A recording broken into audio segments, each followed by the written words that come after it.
Go. Do you want, if I don't use the black marker, do you want the light on or off? For this recording? Off. All right. So, chapter 2.8, 1-to-1 functions and inverse functions.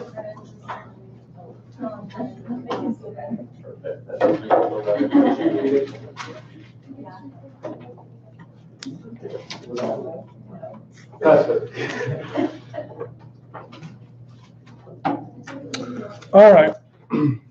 So we're going to talk about a function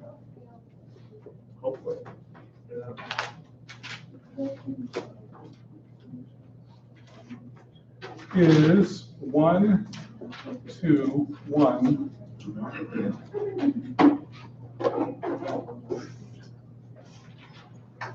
if no two elements have the same image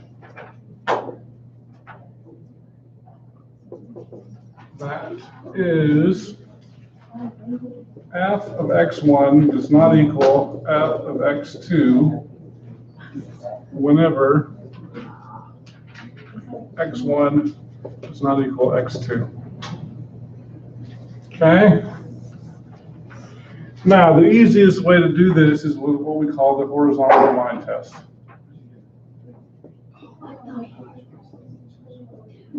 Okay?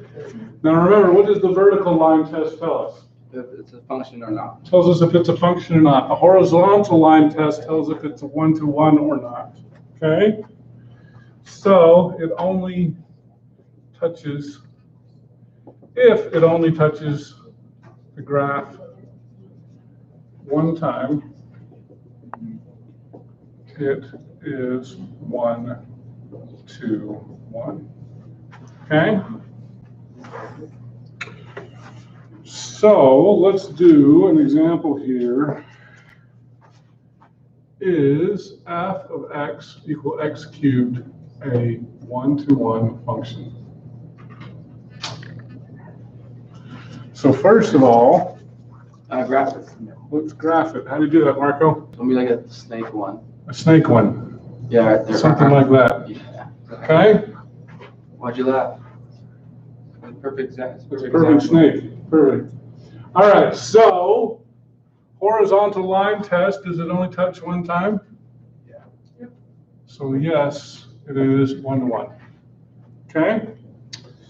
How about y equals x squared? Is that one 1-to-1? Angel? No. Why not? Parabola facing upward, right? That's the word. And it definitely touches twice, right? Okay. How about,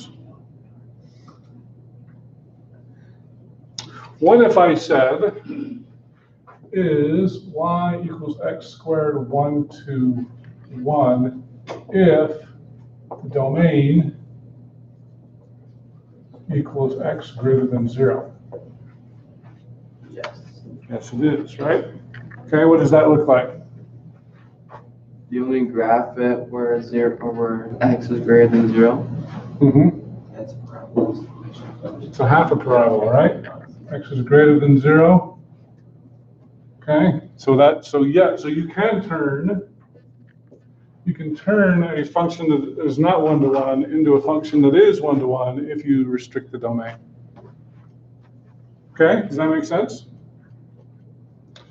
All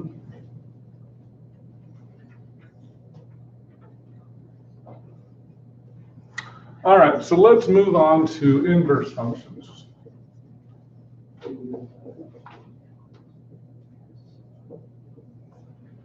Okay. And the definition for that is let f be a one-to-one function with domain A and range B.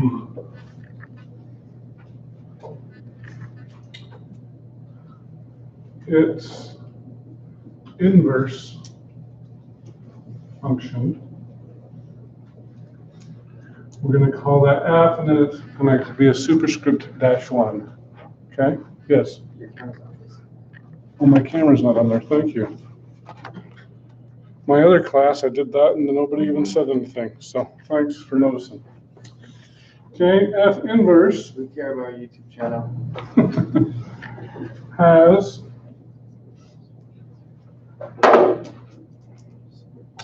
domain B and range A. And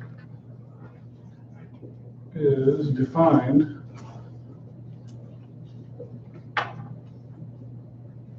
by f inverse of x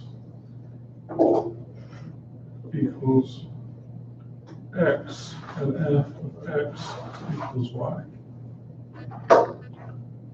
for any y in B. So there's your definition. Okay?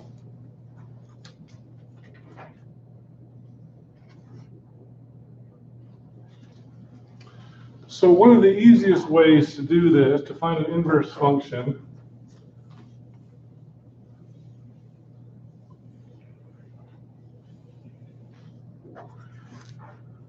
is to, whoops, flip all your x's and your y's. Okay? So let's say that I've got a function defined as, if I had x and h of x, I've got a function defined as 2, 5, 3, 8, 4, 12, 5, 1, 6, 3, and 7, 15. Okay, so first of all, let's plot that. So 1, 2, 1, 2, 3, 4, 5, 3, 6, 7, 8, 4, 9, 10, 11, 12, 5 is 1, 6 is 3, and 7 is, that's 12, 13, 14, 15. Let's say, for example, that, oh, that doesn't look anything like what they said.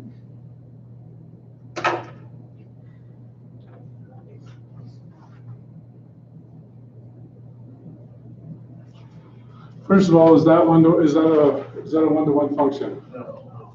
So this is not 1-to-1. Okay, I thought they were going to give me a real function that would work there. What is that value? Is that h plus 1? Is that like absolute value of x? What are you talking about? Like the y value or that? Oh, sorry, I didn't finish that. That's h of x. Oh, okay. Okay.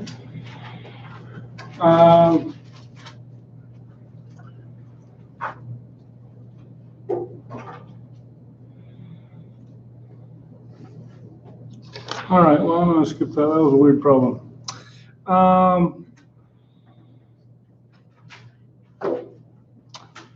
Let's talk about, I wonder if I could make it, tell you what, here's what we're going to do. We're going to erase the bottom 3 so that we can make this a one-to-one function. Okay? So what is H inverse of 5?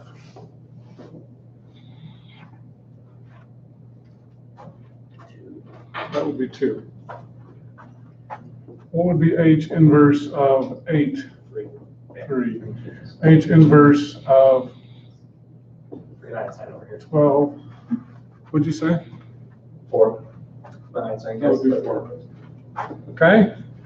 So the idea is you put in the y, you get the x back. Okay? All right. So the real thing, the thing that I'm going to be testing you on is, I might test you on that, but what I'm more interested in is, can you find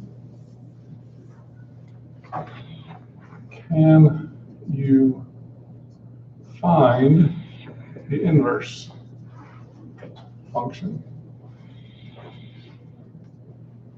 Okay? And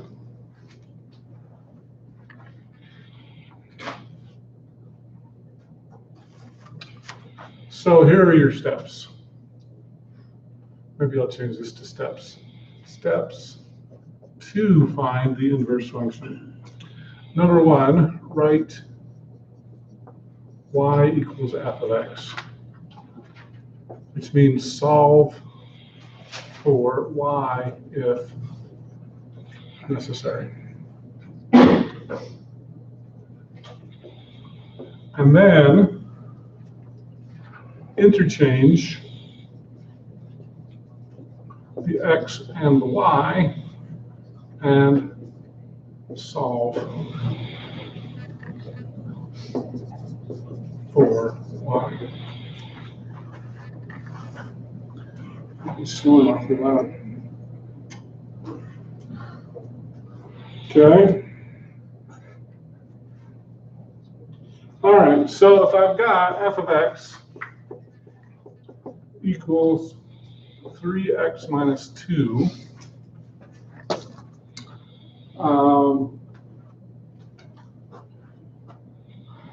can I pick on? How about Jonathan? Yeah. So I want you to find the inverse function. Do you know how to do that? So it'd be y equals 3x minus 2. So I'm going to just set that equal to y. And then,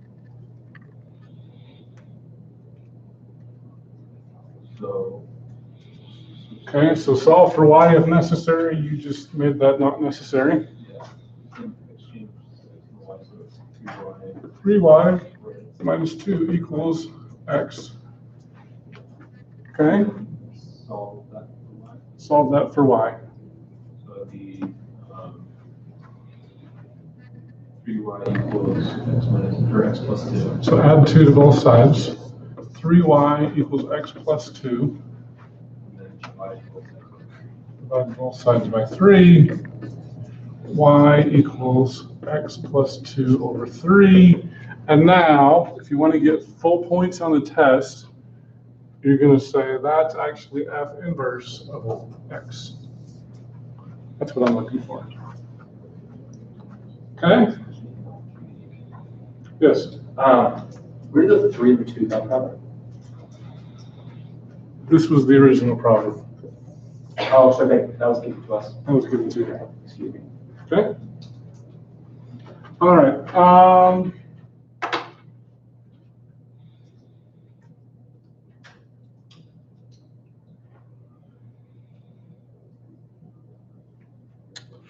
Now, let me do this. You just found that. So I'm going to say prove f and f inverse are inverse functions.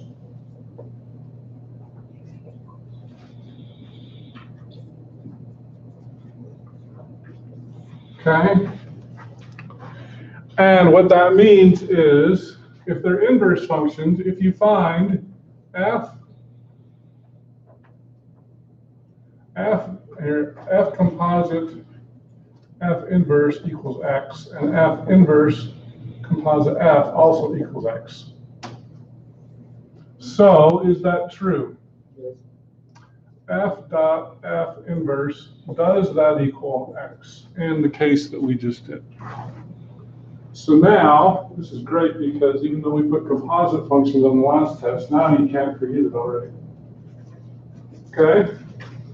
So Julia, could you help prove that 3x minus 2 and x plus 2 divided by 3 are inverse functions?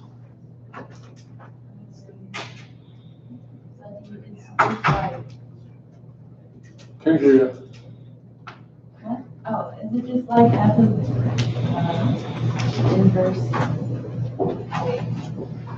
So do you substitute x plus 2 over 3 into as x into like That's that? exactly what you're going to do. Okay. Okay? And what should the answer be if they are inverse functions? Yes. It should be x, right? Yes. I have a quick question. Well, so on one of the homework problems when we were doing the composites, when it was the closed dot, it was multiplication instead of the composite, so I'm confused. Oh. Am I supposed to use an open dot? I think so. I think I don't so. know. That's because that's how I got the answer in the book. Was multiply. Okay, yeah, I'll make that, I'll try to match the book there. Okay? All right, so can you take it away, Julia? Okay? 3 times x plus 2 over 3 minus 2 equals x. Does that equal x? Okay? Now, some of you on your test had problems with this sort of a thing. So this is a good thing to catch up on. Then, what should I do next? Should I distribute that 3 like some of you did? No, you need to. No. What'd you say? So it cancels itself. This 3 cancels that 3, right? And I'm left with x plus 2 minus 2, so x equals x. I just proved those are inverse functions, okay? Now, Kelly, can you do it the other way? Can you find f inverse dot f? So you're going to put 3x minus 2 in parentheses plus 2. And then, oh wait, just a second.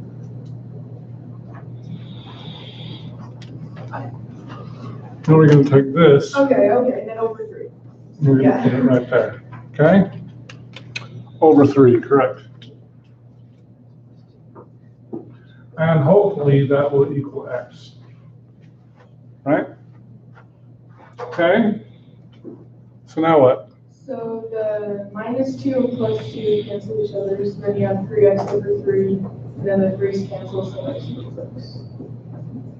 Okay? So, we did that right. Okay? All right, now let's do a little bit harder one.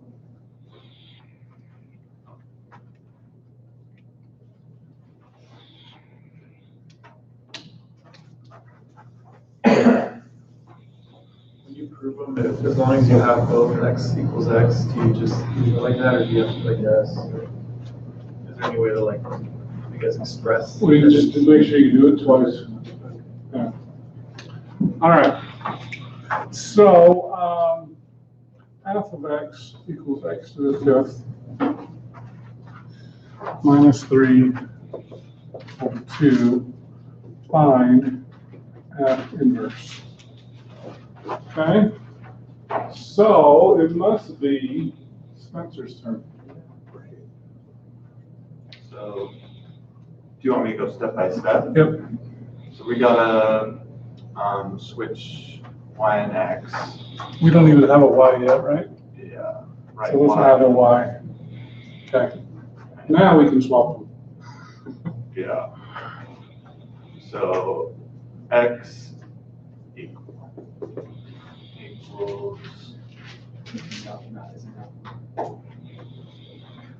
it'd be 2y, right? Because the first thing we need. Okay, just swap them first. Don't do all the math in your head. It's gonna be too hard.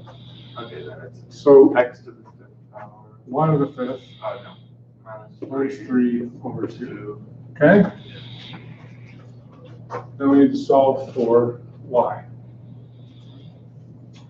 So that's going to be multiply the 2 to the other side, so it's going to be 2x now. 2x equals y to the fifth minus 3. And then we need to get rid of the fifth power, so we got to fifth root it, right? Or should we minus 3 first? Let's add 3 first. Yeah, add 3. So we're going to add 3 to both sides. So we're going to get what? We're going to get 2x plus 3, and then equals y to the fifth. And then we need to fifth root it. And then we need to fifth root it. Okay? So y equals the fifth root of 2x plus 3. Now, something I just remembered I forgot to put on the last thing here. Let's go back to this last problem for just a minute. What's the domain of the original f of x? I pick up Marco, but he's sleeping so loud. Try not to disturb him too much. Bailey, what is the domain based on this one here? F of x equals 3x minus 2. I hope Marco watches this later and realizes we're making fun of him. Okay, I'm just gonna take a wild guess, but is that all real numbers? Okay, the domain x is an element of all real numbers. What's the range? That was a good guess. Yeah. Okay, is it y has to be greater than or equal to 2, negative 2? What does this look like? Oh, just kidding, it's linear, never mind. It's a straight line, isn't it? Yeah. Okay. So y is all real numbers as well. Okay, so now that we know that, let's pick on Cameron. What's the domain of this?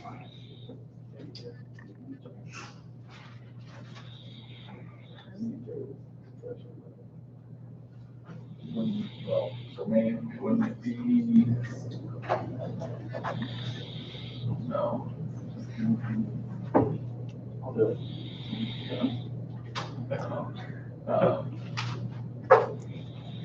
I don't know. You don't know? Yeah, sorry. I'm looking at it. Angel wants to answer. You're gonna tag team with Angel? Yeah, sure. Okay. So given that it's the same as 1/3 x. I could rewrite that as 1/3 x plus 2/3, right? Yeah. Equals y. So it's all real numbers. It's also all real numbers. And the range? Y is an element of all real numbers. Okay. Now, if we'd have done that right, we could have flopped these. But they look the same even though you flopped. But technically those are flopped.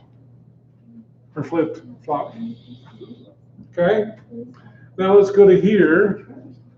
Let's talk about the original function f of x here. What's the domain and the range on these? Berkeley. Yeah. What's the domain on this?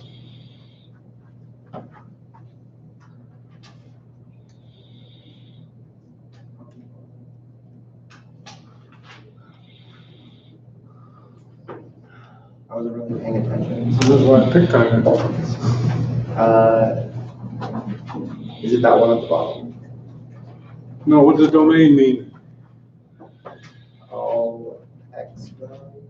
All x, are there any x's I should not pick here? Positive 3. Oh, wait. No. No. So x is an element of? Not 0. It can't be 0. Yeah, it can.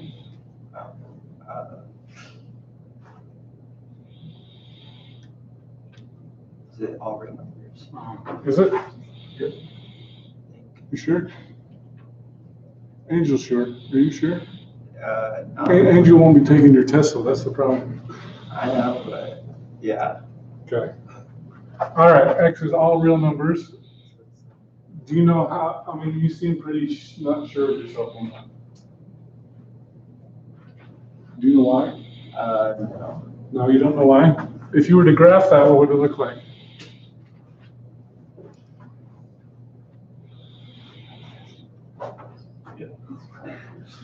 Think what Marco said before he fell asleep. A snake, kind of like a snake. Yeah, it'll be more of a boxy snake though. It'll look more like, sorry, that's not boxy enough. It'll look more like that, okay? And are there any x's that will restrict this? No. How about the y's? What's the range?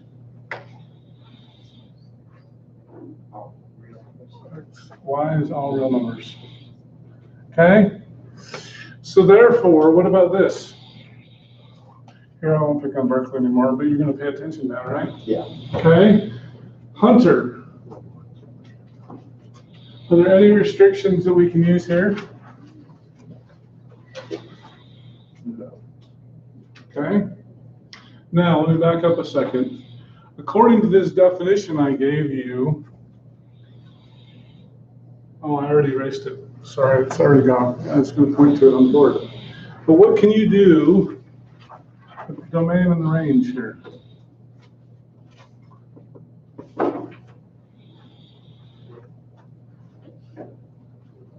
You remember?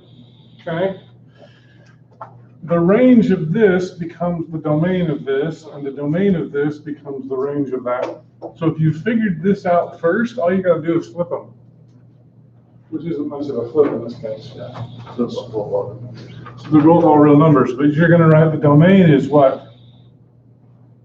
If you write all real numbers, that's only partial credit. What'd you say? X is an element of, and Y is an element of all real numbers. All you did was flip those. Okay? All right, how about, Quick question on that. yeah. I was just looking at the graph for just the fifth root of x. Uh-huh. Oh, I should have shifted it. I didn't shift this. It should shift though. Where should it shift? That's what you were going to say, weren't you? No? I mean, that, but I was wondering if it wasn't shifted for the fifth root of x, not x to the fifth, right? Does it not cross zero? Is there not an asymptote? There's not an asymptote. But it should be shifted. I put it through the origin. It shouldn't be through the origin. Where should it be?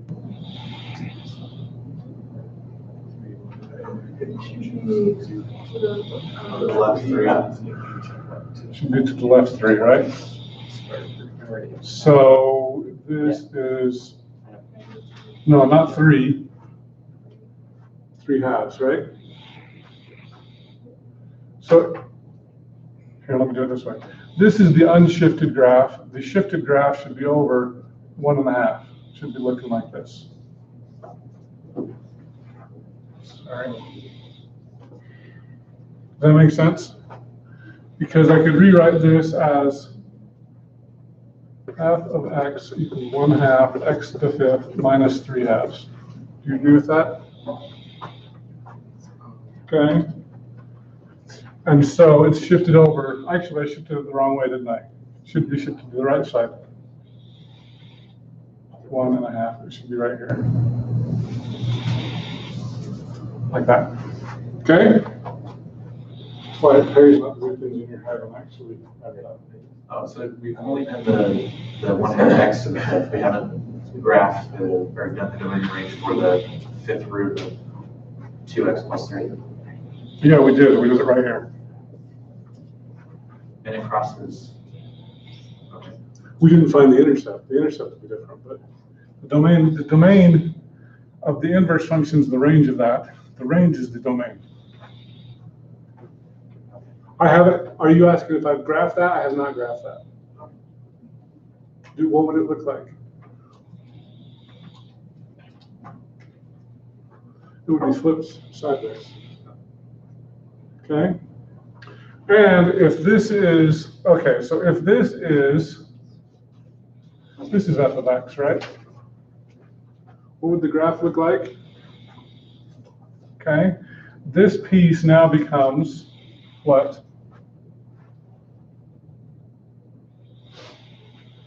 This point here is Does the x-intercept become the y-intercept? 1.5, 0. Say that again? So the x-intercept becomes the y-intercept? Exactly. So this becomes 0, 1.5. Okay? And the question is, does it go? I think it goes this way. I might have it flipped though. How would you figure out if that was right? Find the x-intercept, because it's going to flip here, right? It's either going to cross here or it's going to cross here, right? How do I find that? Plug it in. Plug it in, right? If y is 0, what does x have to be?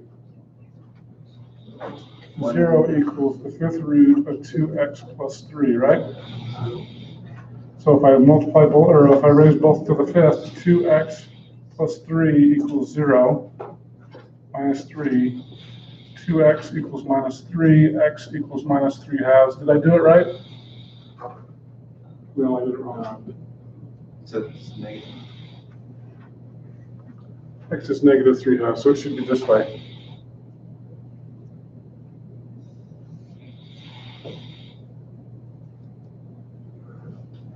Okay? Remember, XY table always works as long as you do it right. Okay?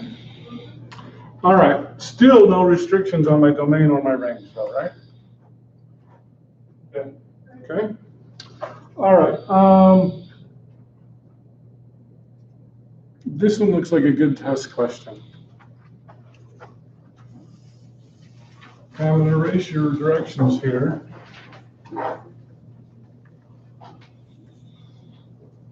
shouldn't be telling you all my test questions, should I? No, it's awesome. Surprise. You'll miss them anyway. Half of you are going to miss these anyway.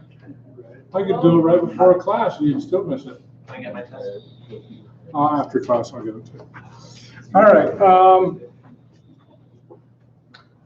F of x equals 2x plus 3 over x minus 1. Find the inverse function. Okay. Whose turn is it? It must be Mallory's turn.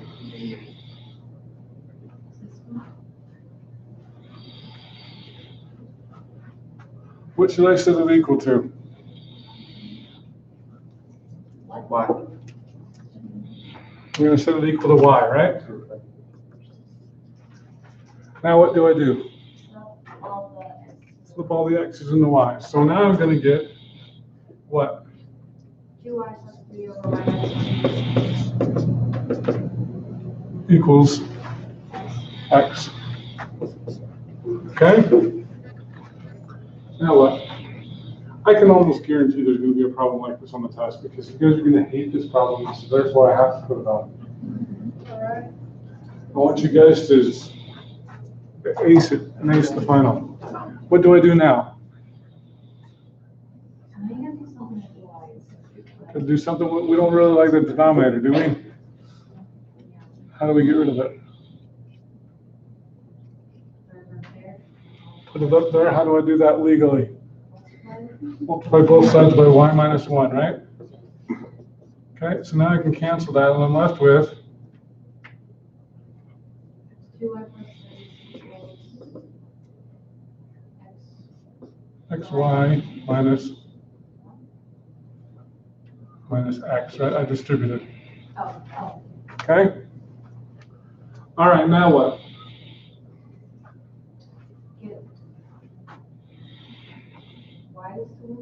Get the y's together. I can either move the 2y over or the xy over. Which one do you want to move? Probably the easiest would be xy. Okay, so if I subtract xy, and let's get rid of that too. I'm going to subtract the 3 as I go, right? So 2y minus xy is?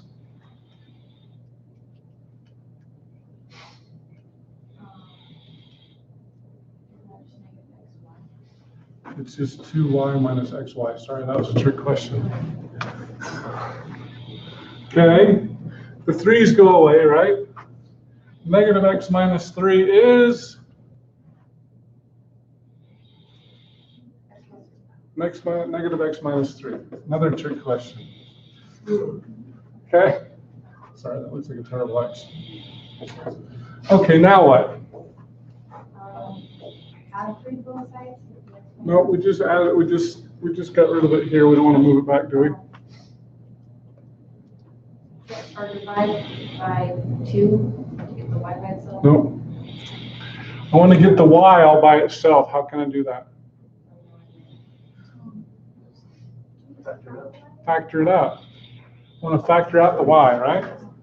So if I factor out the y, I'm left with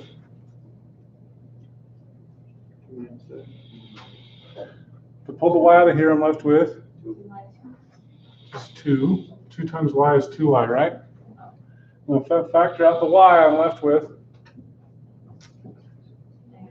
negative x equals negative x minus 3. And now what? How can I get that y all by itself?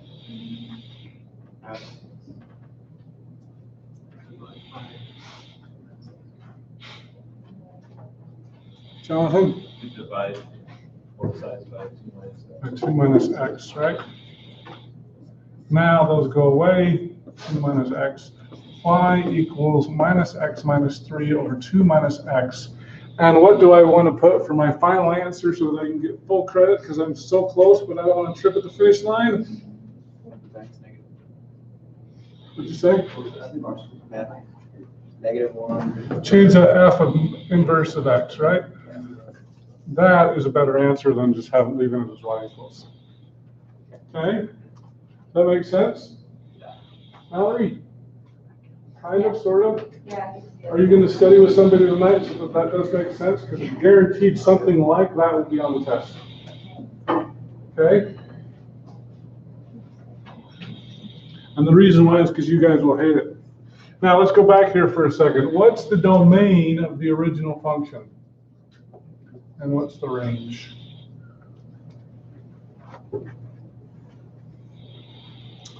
Whose turn is it now? Niels, I think it must be your turn. What's the domain? Did they actually ask you that? Oh, they didn't ask you, but that's a really good question. Theoretically, you should have learned this in Math 1010. Would it be linear? So, you know, Would it be linear? No, it's not linear. Where am I going to have a problem with my x's?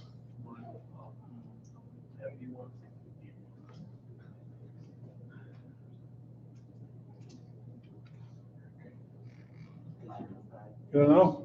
Your denominator is going to have a problem if that's a 0, right? Right. Yeah, so x can't equal 1. X cannot equal 1, right? I think I'm going to teach you this later, but does anybody know what the range is? Pretty sure we're... I'm trying to remember if you guys should know this or not. Well, yeah, we're going to go over this in chapter 3.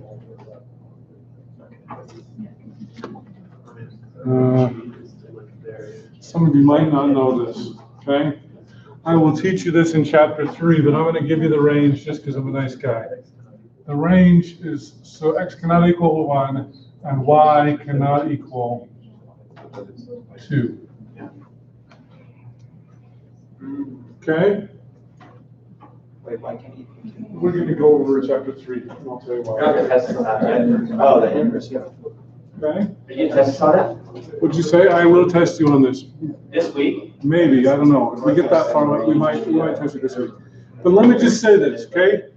The domain you should absolutely know. The range you might be iffy on, but you will have to know that before the end of the class. If that's the domain and the range, what is the domain and the range of this? This is the point that I want to drive home. Berkeley? You just flip it.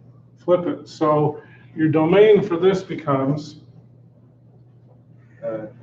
Y does, or X does not equal x cannot equal 2, and your range, Y does not equal 1. y does not equal 1. Okay, all you do is you flip these.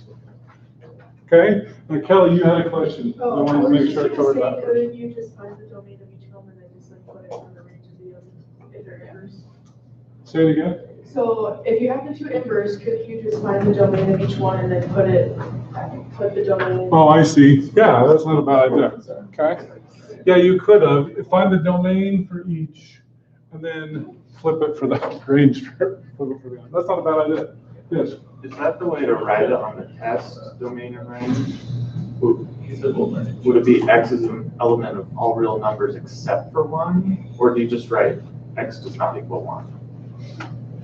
I'm totally fine with this. If you wanted to write it, x is an element of a set where from negative infinity to 1, union 1 to infinity, you could do that as well. I think that's easier to write, but either way. Okay. All right.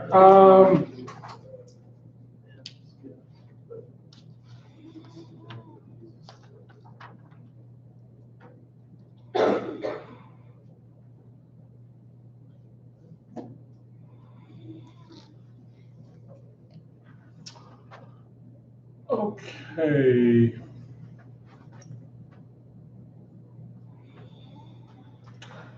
Let me throw one more thing for you. Inverse functions.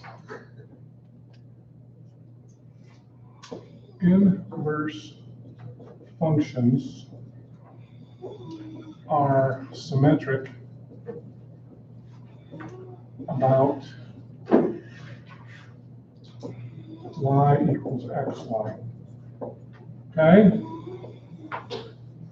Now this is also another thing that they like to put on the final. Okay? So what if I were to give you a function that looked like this? Okay? Can you draw f inverse? And I'm just going to call this f of x.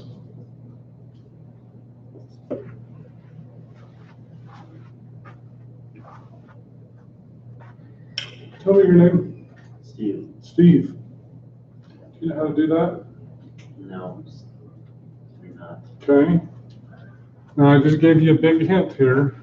Inverse functions are symmetric about the y equals x line. Okay. So you might want to put a y equals x line in there, right? So if this is y equals x, sorry, I should have asked you that. You knew that, didn't you, Steve? mm-hmm. Good, all right. Okay. How would you draw a symmetric line there? Just do the same thing on the other side. Okay. That was pretty vague, but I hope that's what you meant. Exactly. Like the vision I had in my mind. Okay, does that make sense? So I don't actually need to know the actual equation. All I need to do is say, oh, I'm just going to make it symmetric.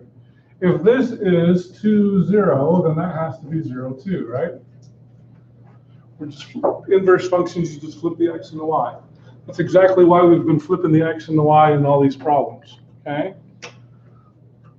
So this x becomes that y becomes that x, okay?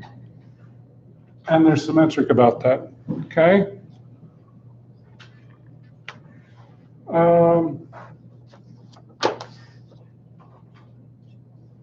All right.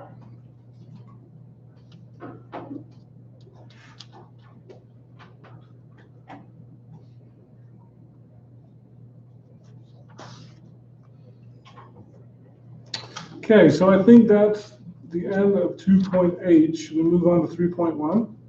Yeah.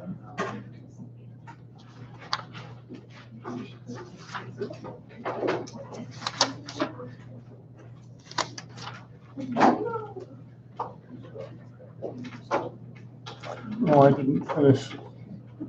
Somebody's not helping me with my cameraman, so that wasn't on there. All right.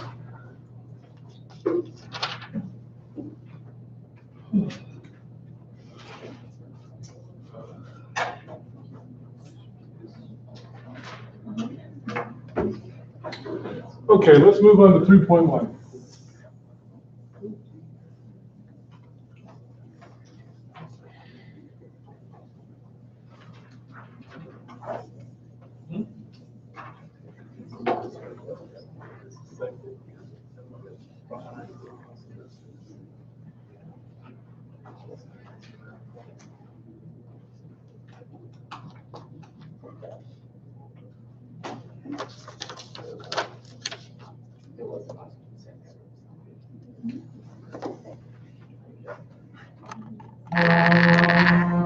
Easier. All right, this is 3.1, quadratic functions.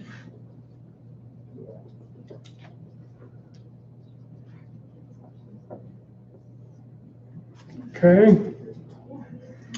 So a quadratic function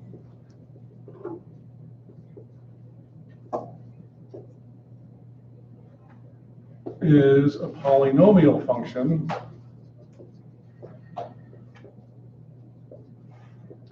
of degree 2. So this is what we're going to call the general form. The general form is f of x equals ax squared plus bx plus c. Okay? I'm also going to show you the standard form.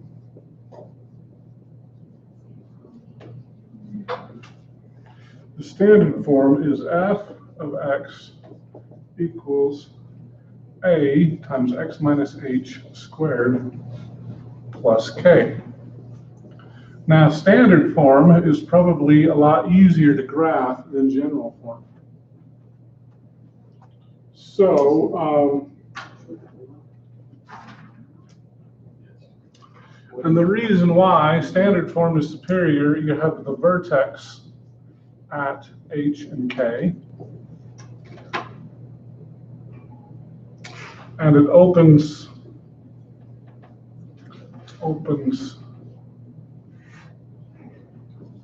up if a is greater than 0, and it opens down if a is less than 0. Okay?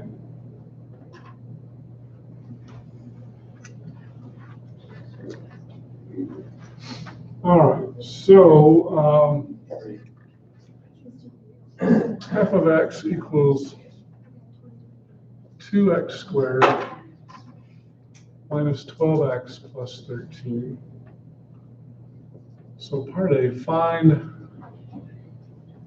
standard form.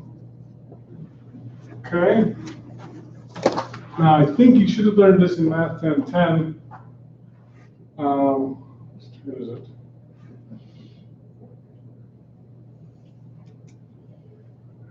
Have I picked on you today? Yeah. No. What's your name? Christian. Christian. So can you find standard form of that equation? Yes. Yes? Okay, that was a good answer. Didn't sound super confident though. Not so confident. Okay, Let's find out. I'll help you if you get stuck. So are you assigning variables to the equation at the top? Like the A? Yeah, A, B, and C. You could think of that as A, B, and C.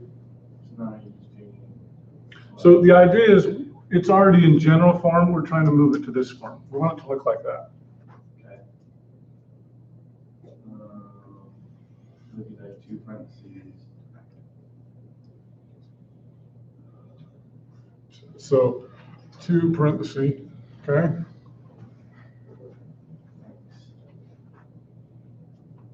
And then. Do you need a hint? Do you want a hint? Yeah. Okay, so here's what I'd recommend. You're on the right track though, okay? So what I'd recommend is just factor those first 2 terms. So you were very good and you said, okay, if I pull a 2 out, I'm left with x squared minus, what am I left with here? 6x. Okay? Now, here's what I'm going to say. I'm going to leave the plus 13 outside the parentheses for just a minute. Okay? Now, the idea here is you want to take half of this, that's what? 3. Plus 3.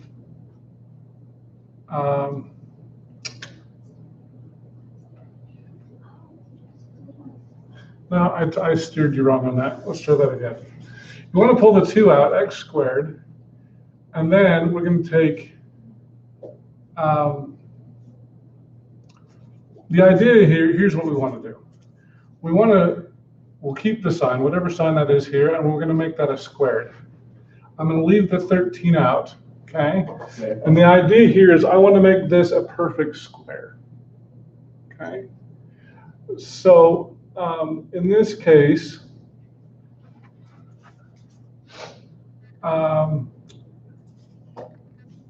trying to decide if this is the best way to do this. Let me make sure.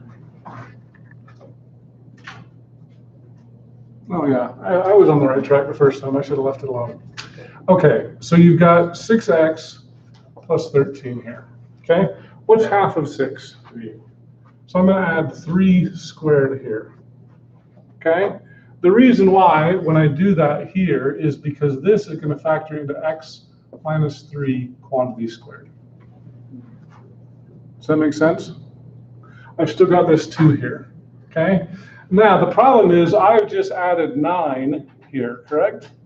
But I've not just added 9, I've added 9 times 2, which is I've added what? 18. I've added 18. Well, in order to add 18, I need to subtract 18 so that I don't mess it up, correct? Wait, where did the 6x go?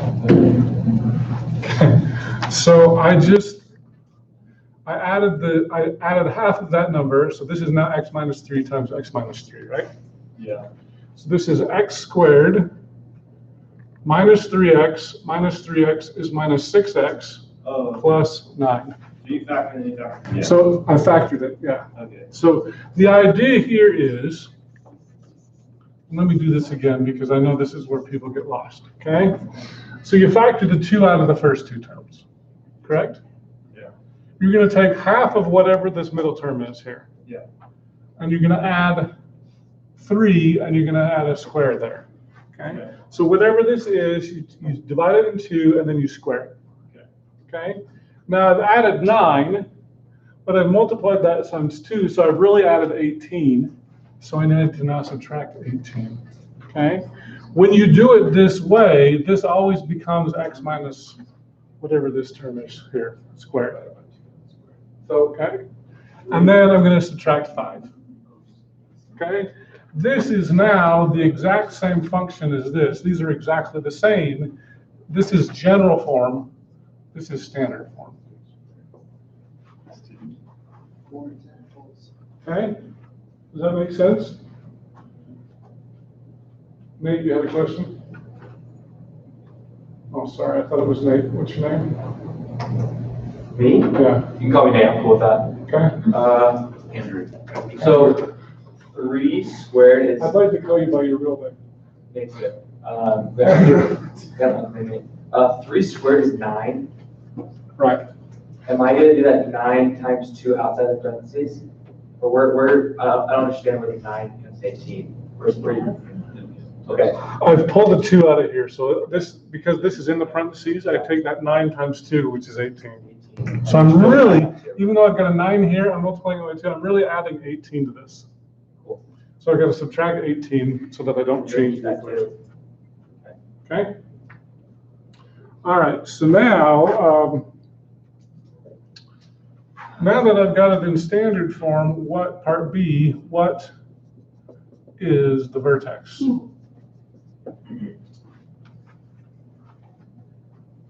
So, Ethan, I don't think I've picked on you, or if I have, it's been a while. Do you know what the vertex is? Well, it says it's just HK. H and K, so this is in this case what? 3, -5. Okay? So that's why we like standard form a lot better than general form. Okay? Can you graph it?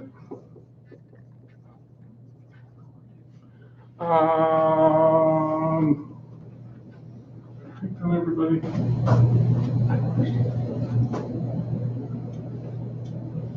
Oh, must be Neil's turn again. Sure. Yeah, you can graph it. Start with the vertex. Okay. +3 -5. And then it's going to look like a parabola, and it's going to be a lot steeper. You can plug in values if you want to. Yeah. Now, what I will say is, do you think it would be easy to find the Y-intercept?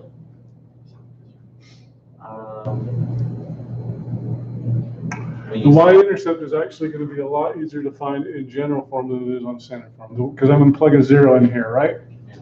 And what is the Y-intercept? 13. It's 13, right? So plug a 0 into here. So 1, 2, 3, 4, 5, 6, 7, 8, 9, 10, 11, 12, 13. Okay, so it's going to go right through there. Are these easy to find? If Y is 0, not really. Okay, I'm not going to worry about that. I just say find the easy intercepts, okay? Does that make sense? Okay. What's the domain and the range?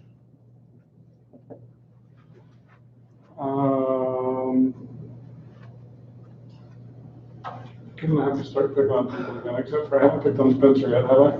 Picked on me earlier, but I'll go. Okay. Domain's all real numbers. X is known with all real numbers. You were gonna say the X, right? Yeah. And the range?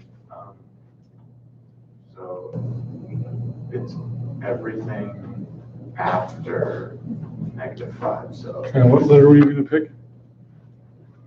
What? What letter? The range, Y. Y is, I don't know how to write it that way. I would write it -5 is less than or equal to Y, and then Y is less than or equal to infinity. okay, you can do that. I would just said Y is greater than or equal to -5. But that, yours is correct as well. Okay? Would it just be Y is less than infinity? Rather than less than No. equal to? It's Would it greater be than, equal to infinity? it is less than infinity, but it's greater than or equal to -5. But what I'm asking is, can you put that Y would equal infinity? Whatever, I don't really care. Can't really get there anyway. Okay? I was just wondering.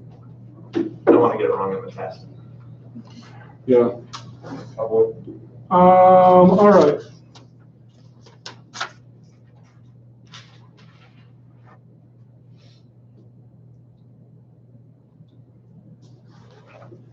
Okay, let's do another one. Let's see how good you guys have learned.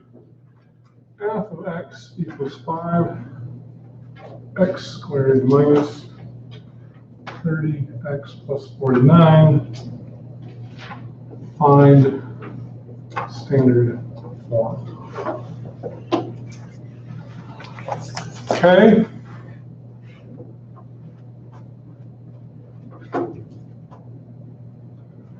How about Sam? So the first thing I would do is factor out a 5. 5 out of the first two terms. Yeah, so you're And going to that's be left with? with x squared minus 6x. And then add the 49 outside the parentheses. Okay. So you half the -6 So we're gonna add, and then square it, so I'm adding what squared? 3 squared, 3 squared. Okay. Which is 9, but I'm really multiplying that by 5. 45. So I'm really adding 45. So you're going to subtract 45. 45 as well. So this factors into 5 times x plus, no, minus 3 squared plus 4. I'm off the screen again. What kind of cameraman are you guys? Jazz game would be going on, you'd be watching the cheerleaders or something. Yes? When you get to the part where it's 5 parentheses x minus 3, that was going to be negative. No. It will not always be a negative, but it will always follow whatever sign that is. So if that's a plus, that'll be a plus. Okay, so it's the same sign. It's the same sign as the middle term. Okay. Okay? And the half will always be positive? What'd you say is? The 3 squared, you brought that. It's, yeah, because a negative squared is always going to be positive, right? Yeah. Okay. All right, so what is the minimum? Cameron, it must be your turn.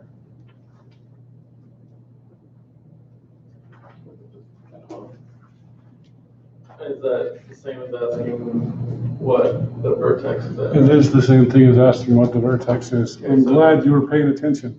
It'd be negative 3, 4. Negative 3, 4? You sure about that? Because that's HK, right? Oh, wait. That's right. Yep. No, that's wrong.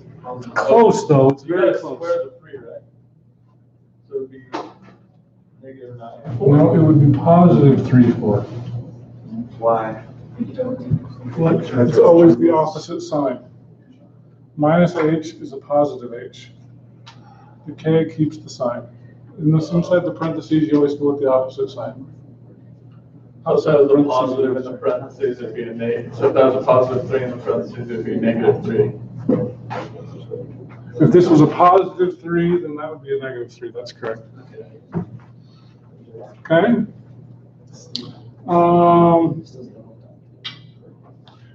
Can you graph it?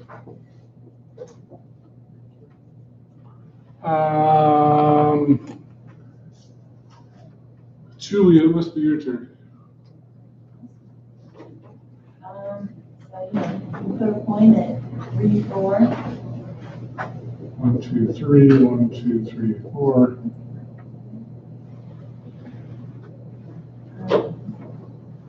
And then you find the Y-intercept, Okay, which is the 49. negative, it's positive 49, which is right there, of course. It's nice when you don't have grass paper, you can put it anywhere you want, right? Okay? Would it be skinny? Because there's the 5. Yeah, it's skinny. If you use grass paper, it would help. All right.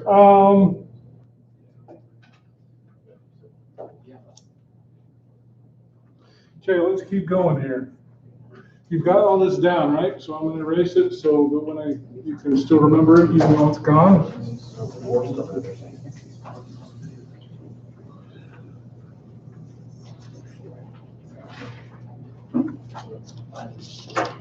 Camera. Oh, thank you. All right, f of x equals negative x squared plus x plus 2. I'm going to pick on Stephen because I want him to do really well on the test. I want him to ace this problem. Okay, write it in standard form.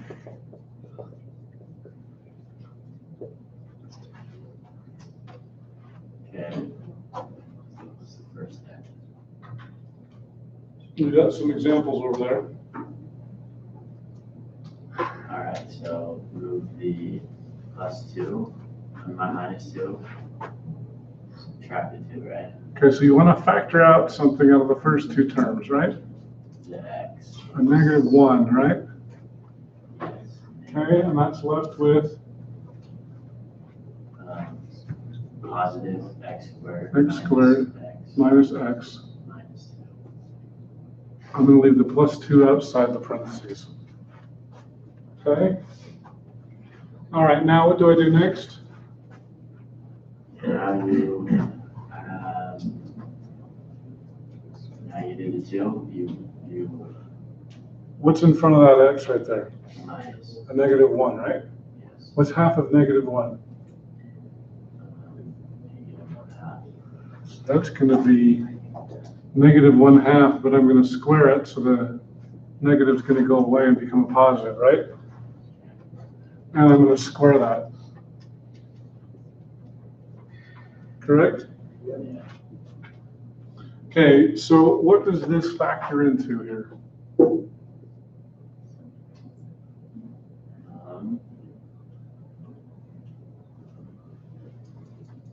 That goes. So we square the 1/2. Yes. Okay. So 1/4, Okay. and then just the same, right? The x squared minus x plus 1/4. Are you, okay, so it sounds like you're trying to turn this into negative x squared minus x plus 1/4. Right? That's what you just did. All over 1/4? No. I did, what you did here is nothing wrong with it, but it's not helpful, okay? I left this as 1/2 squared because I wanted it to be super easy to factor. This is going to factor into x minus 1/2 squared. Does that make sense? Yeah. I don't think it does. And I think you're lying to me. Okay, but that's what it does, okay? Now, okay, so I've added 1/2 squared, so I've really added what? I've added 1/4, but I've multiplied it by negative 1, so I've really subtracted 1/4. So I need to add 1/4 here to keep this, the equations the same, right? Okay, so 2 plus 1/4 is 2 1/4, right? That's the easiest way to do that. You can change it to a common denominator and all that, but I think that's the easiest way, okay? So standard form equals that. Does that make sense? Are you going to ace my quiz tomorrow? Okay. All right.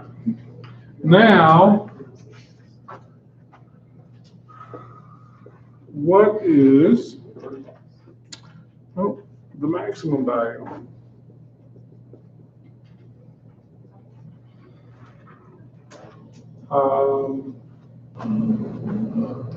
Bailey, it must be your turn. Yes, it is.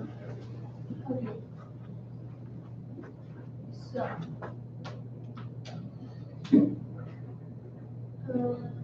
That's a really good question. Like, will you give me a hint where to start and then I can break it from there? I can't hear you. Will you give me a hint, like where to start? Okay, so it was that thing that I erased on the board that was right there. It's probably still in your notes. Vertex. Yeah, the maximum value is another word for the vertex, right? Oh, okay, then I'm just doing that. Okay, so is it 1/2? 2 1/4? 2 1/4. You sure about that? Would it be negative? Would it be negative? Actually, That would be good. Which one? The opposite sign. The opposite sign. Here we're gonna vote. But there's a negative. Who thinks it's a positive 1/2 here? 1, 2, 1, 2, 3, 4, 5, 6, 7, 8, 9, 10, 11. Who thinks it's a negative? Okay, majority wins. I was just testing you Oh, to you make sure. said my grade. So when I say, are you sure? If you're sure, say, yes, I'm sure. Yes, I'm Don't be sure. messing me up. Yeah, seriously. All right. Okay, yes, that is correct. Okay? Now, Berkeley, can you graph that for me? Yeah, so you whip out the graph. Whip it out. Okay, it's whipped out. And then you plot the max value. Okay? Which is where? 1/2 1/2, to 1/4. 1, 2, and a little bit more. Okay, so we're here, we're a little there. And then it's a negative parabola. It's a negative parabola, so it's facing down. Yeah, and then Can we find any nice, easy points?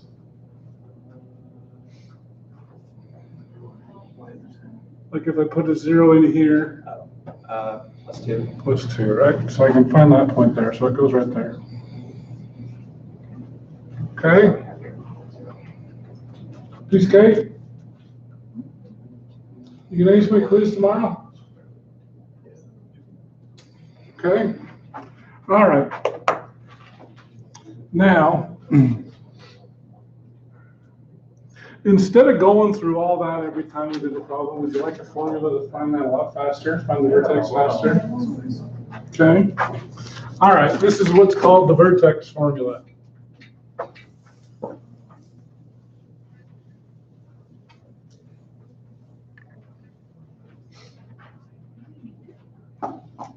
This is the vertex formula.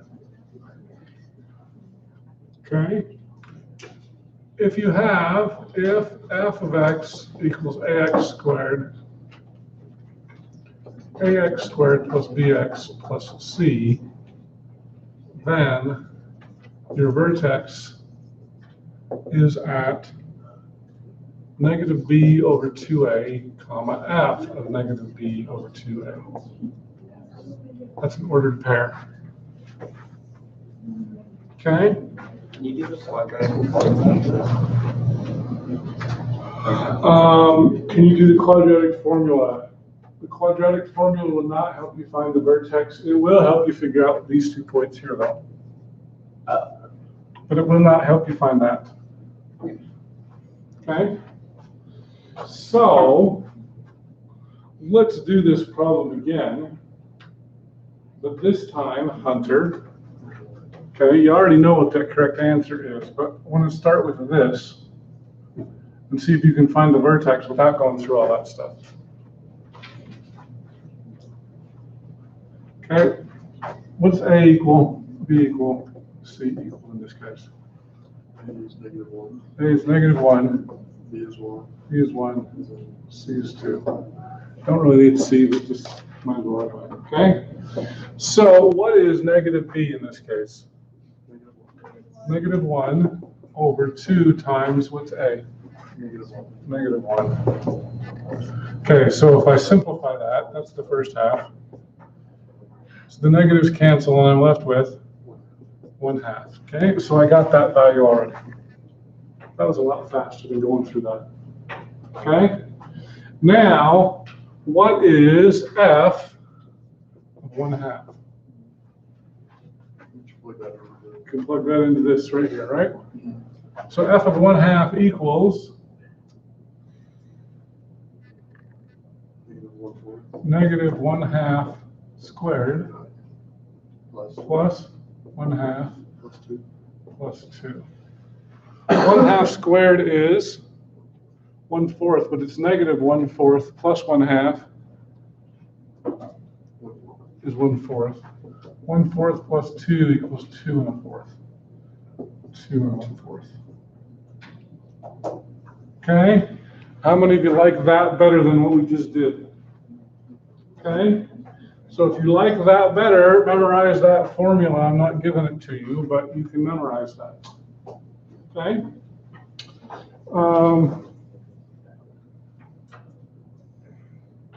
Let's throw in another one though.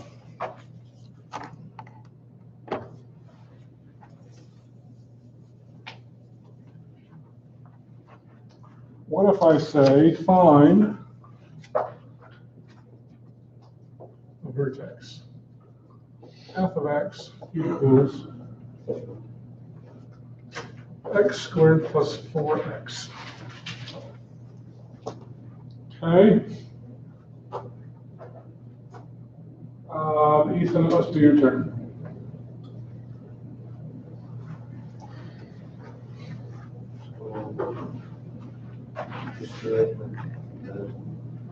I can't hear you.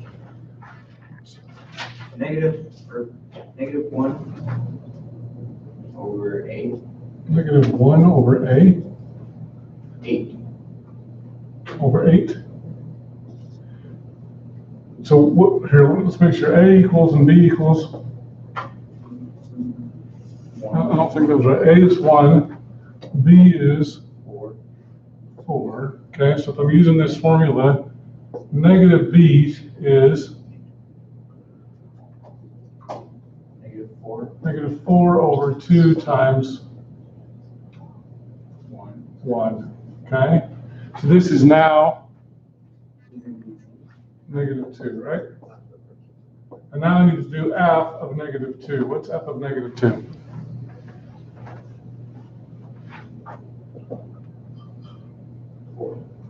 So negative 2 squared is 4 plus 4 times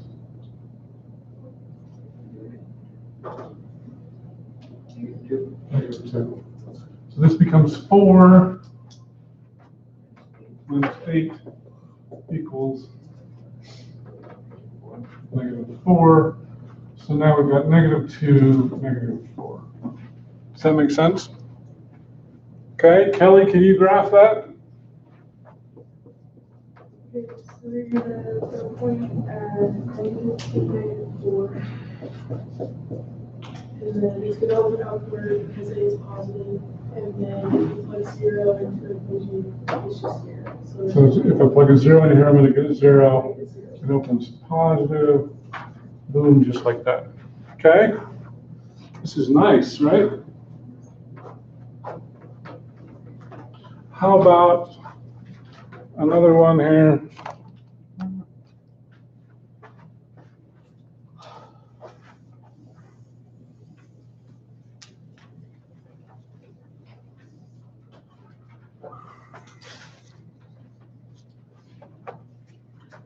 G of x equals negative 2x squared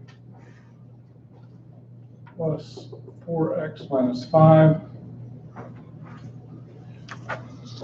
And then I say find the vertex.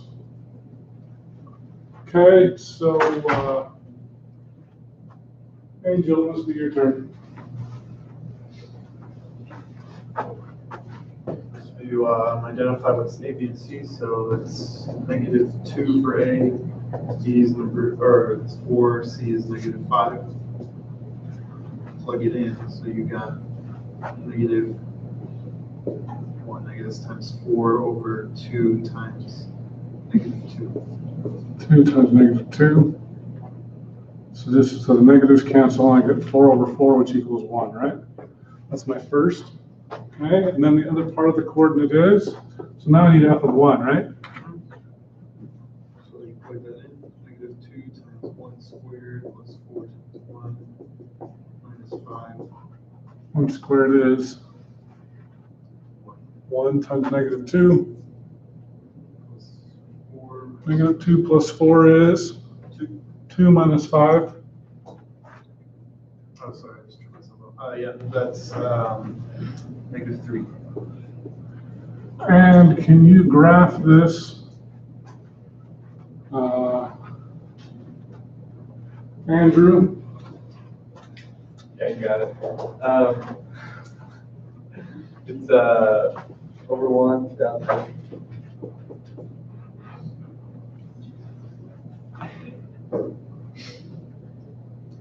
to keep going. Keep going. Negative parabola. And the parabola facing downward, okay. Do we know any easy intercepts? Say again? Do we know any easy intercepts? Yeah. Which one? You know, y, -5. Intercepts at -5. Okay. Well done, Nate. Nate Andrew. You're going to be Nate Andrew from now on. I'm gonna name my firstborn Nate, just Drew. Sweet. If I pass stuff. All right. Yeah, I might see you again next semester, huh? Maybe. All right.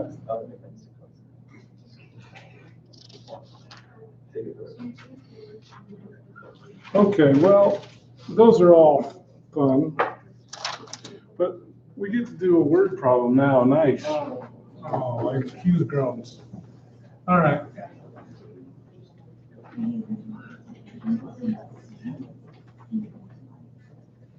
Now, for those of you who like statistics, just know that every single problem is a word problem. It's awesome. Okay, so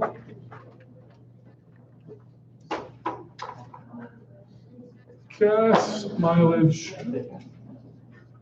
for a car is modeled by M of, I don't like S. Well, I guess I'll use it, S equals -1/28 S squared plus 3 times S minus 31, where S is between 15 and 70, where S is speed in miles per hour, M is miles per gallon.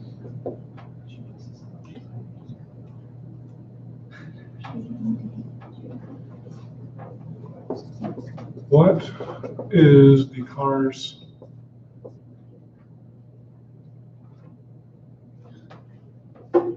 best gas mileage?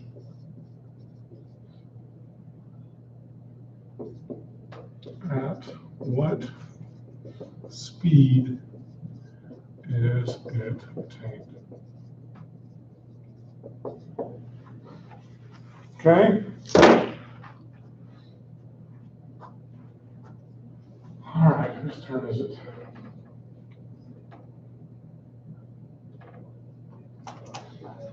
Berkeley, you want to take a stab?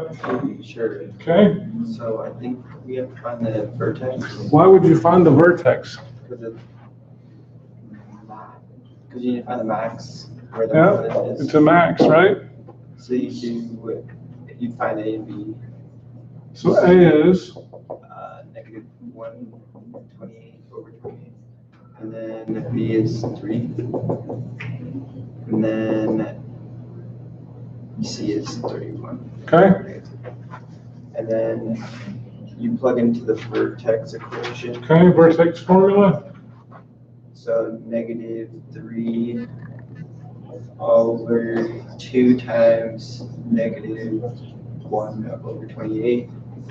Okay, the negatives cancel. And The 2 goes into 28 14 times. So now we've got 3 divided by 1/14. 3 times 14. 3 times 14 equals 32. 42. 40 something. Yeah. 42 miles per hour is the best speed. And then we need to find the Y. Now we need to find the F of 42, right? Yeah. Okay, so we're basically you just using the vertex formula. F of 42 equals? So you plug it in. So -1/28 times 42 squared plus 3/42 minus 31. All right, and it's a good thing I'm letting you guys use calculators, as everybody knows. Oh, yeah, you just Yeah. That answer is 32 miles per gallon.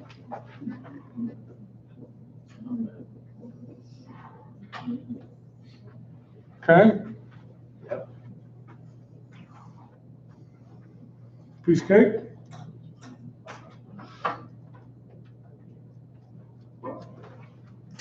All right, let's do one more.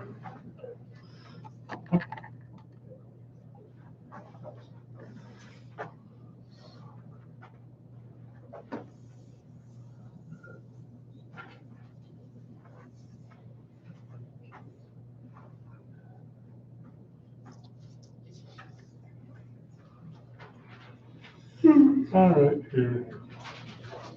Hockey team, arena, seats, 15,000. Ticket price is $14.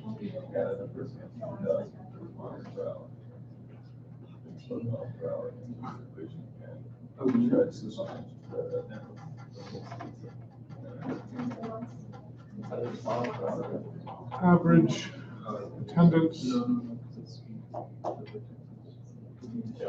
has been 9,500.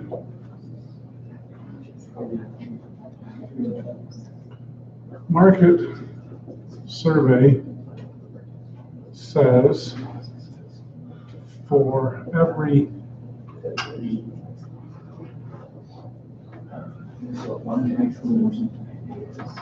dollar price is lowered, attendance increases by 1,000.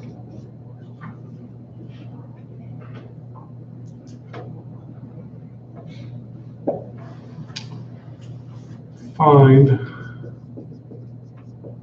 a model.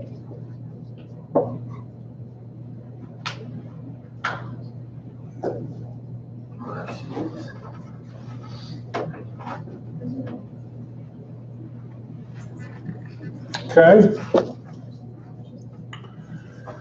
So first question is, how much money did they make? How much money would they make if every seat was sold? It must be Caitlin's turn.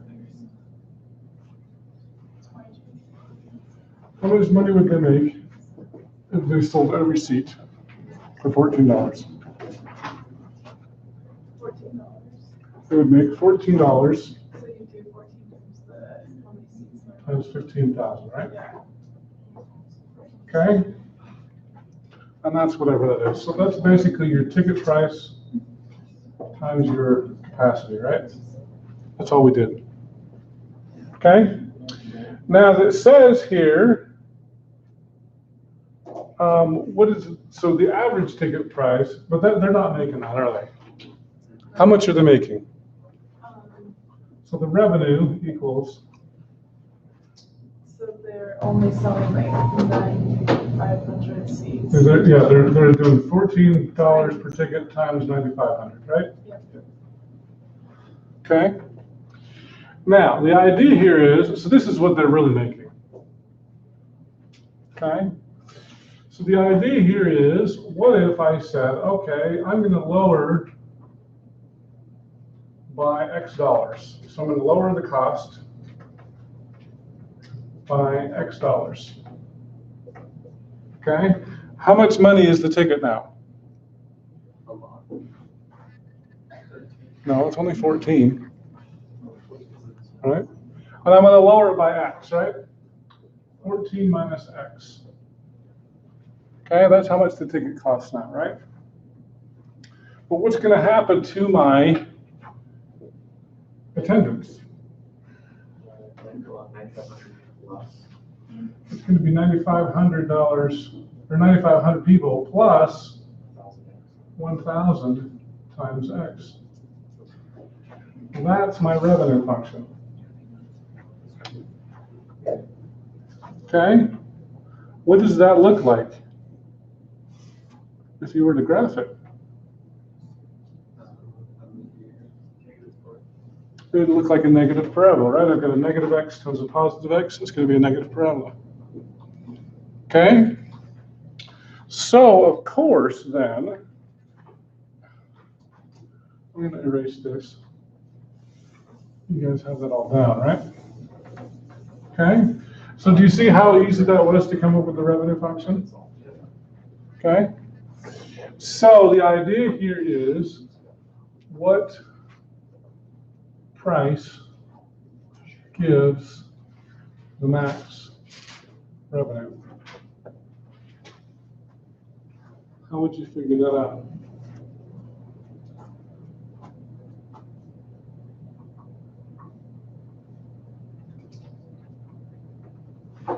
Angel? So the goal is to find the vertex. Find the vertex, very good.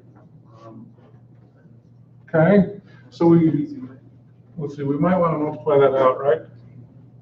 Okay, let's multiply that out. That's going to give us r of x, if we multiply all that out, equals 23,500x minus 1,000x squared. Okay? So finding the vertex would be what? What's A equal and B equal? So A, sorry, I'm trying to catch up. So A would be negative 1,000. B would be 22,500. Okay? C would equal to 0 in that case. C equals 0. I guess it never matters. We're using that one. It would be a negative 23,500 over 2 times negative 1,000. Okay, the negatives cancel. Two of those zeros cancel two of those zeros. 2 times 10 is 20, so 235 divided by 20. 235 divided by 20 goes in 1, carry the 35. 140. Did I do that right? Check my math. Oh, no, I didn't. 11.75. $7.75. That's going to give you your best ticket price. Yes. I missed something. Where'd you get the 23.5? Yeah. I multiplied all this together. I flowed all that. Okay. I just went from there to there. All right. I just did that in my head. Okay, so at $11.75, how much can they expect to make?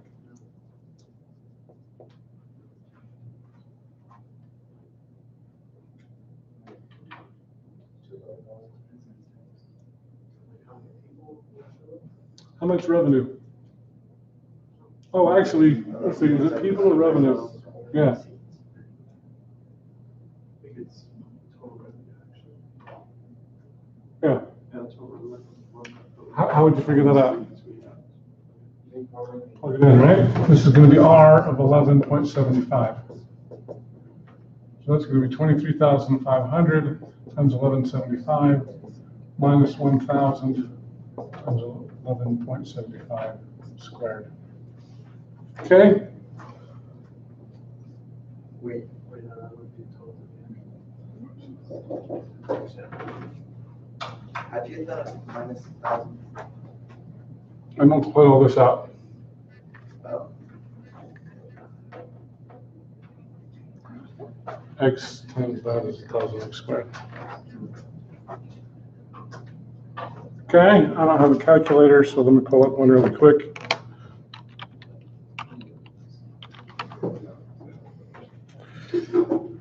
So that's going to be 23,500 times 11.75. That's 276,125 minus 1,000. Where's my clear? 11.75 times 11.75 times 1,000. 138,062.50. So if I subtract off 276, 125, this is going to be, I'm going to make $138,062.50. That's how much money I'll make. Okay, pretty good. Yes. I'm still confused on the 23.5 because if you factor that out, aren't you going to get 14,000x minus 9,500x, not plus 9,500? Okay, so here, I don't have my calculator here. So if I throw this out, 14 times 9,500 is 133,000 minus 9,500x minus 14 14,000 x Why is it minus 14,000 x? x squared. I'm just foiling it out. But you have a 14 and a positive 1,000 x. Wait, did I do it wrong? Yeah, so it would be 3,500x minus 1,000. Minus 9,500x minus 14,000x. X times that. Yeah, that's right. Where's the negative 14 coming from? 9,500x. So this is minus 9,500x. Oh, sorry, that should be a plus. So you're going to Plus get not 14,000 23,500, you're going to get 3,500x.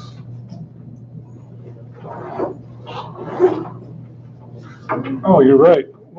I was just copying the book. What happened there?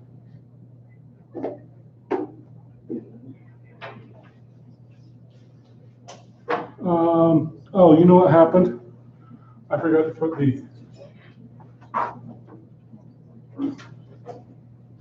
yeah, I forgot to put an X in there. That's what happened. I left the X off. Then you get that. Okay?